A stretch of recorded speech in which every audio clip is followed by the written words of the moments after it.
Everyone, good afternoon, and thank you, Dr. Malveaux, for priming everyone for this exciting conversation about tax policy after lunch and in the afternoon.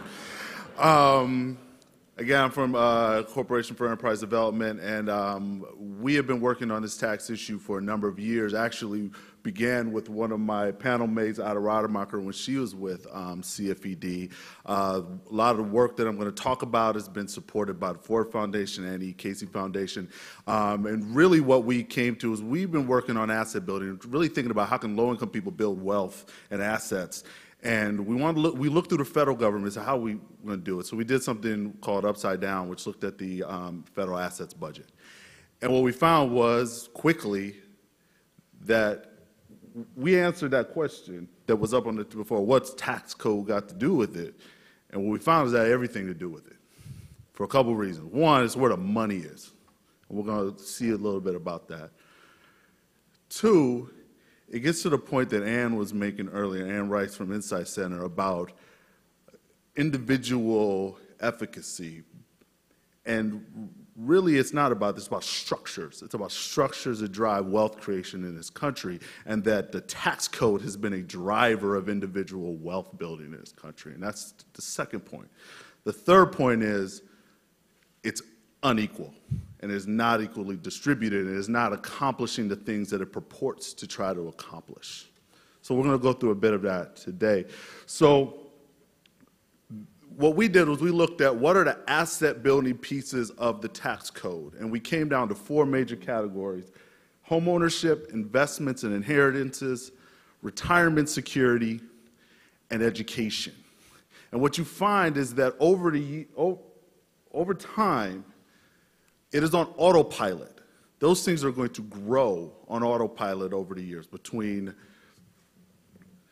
1994 and 2019, there's going to be over $4 trillion spent on tax expenditures for those purposes. Now, I say spent because a tax expenditure is just that. It's the federal government spending money. Now, if you look at the discretionary budget, it doesn't look like that. It does this over that same period. So while discretionary spending is supposed to go down, tax revenue, tax spending will be going up. So just keep that in mind as we go through this. And just on those assets, that's not counting a lot of things that are in the tax code, a lot of expenditures that Frank is going to talk about, for example, but that is just what we've identified as an asset and wealth building expenditure. So just take it down to the year, to 1 year, 2013. If you look at those four asset areas, the federal government spent over $5 billion on those asset areas. That is larger than discretionary budgets for 14 cabinet-level agencies. So when I say that's where the money is, that's where the money is. You're not going to find the money to address the issues that we're talking about at this scale, the scale that we're spending in taxes, in the HUD budget and HHS budget, it's just not there. This is where the money is. This is where the federal government's spending money today on all of those priorities.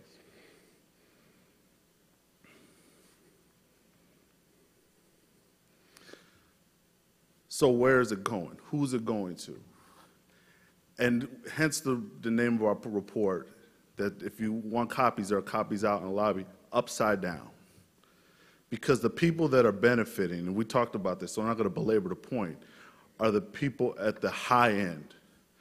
So the top 1% of taxpayers get more benefit from the tax code. The federal government spends more on them than the bottom 80% combined. Combined. So it is unequal just on a massive scale, and it is only going to the very most wealthy few. So let's put that in. What's that mean? For an individual taxpayer, at the top 0.01%, they get about $34,000 in benefit out of the tax code in 2013. For someone in the bottom 20%, they got about $77 of benefit out of the tax code. And our report was like, that's the difference between purchasing a Cadillac and barely putting the gas in the tank for that same Cadillac. That's the difference on the individual level.